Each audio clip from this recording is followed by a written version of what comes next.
Dr. Tara Narula is a cardiologist at Lenox Hill Hospital. Good morning. Good morning.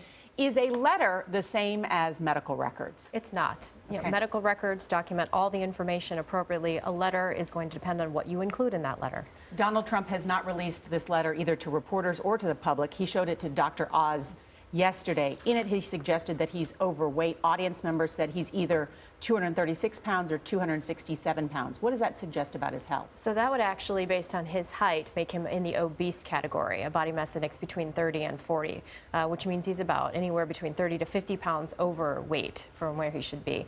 Without knowing any other information, it's hard to comment on the rest of his health status, but certainly we know obesity is a risk factor.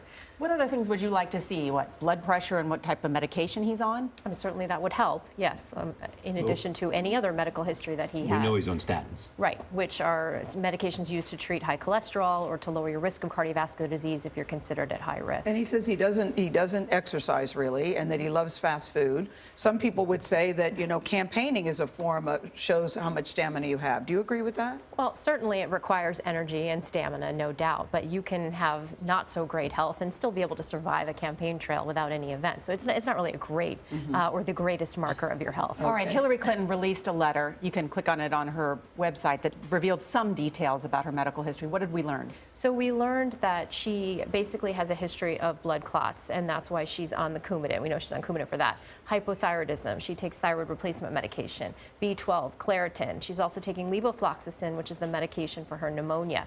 We learned a lot about her cardiovascular health. As a cardiologist, it's very important. This is the #1 killer of women in this country. She has a normal blood pressure. She has no evidence of diabetes. She has a well-controlled lipid panel, a cholesterol panel, and most importantly, she had a calcium score of 0. That means there was no evidence of hard or calcified plaque in her heart arteries.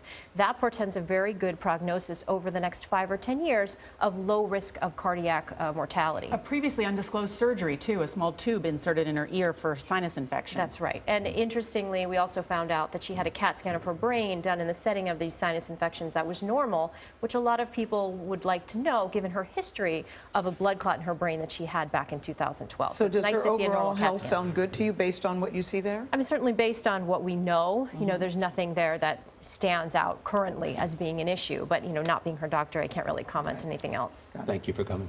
Dr. Tara Narula.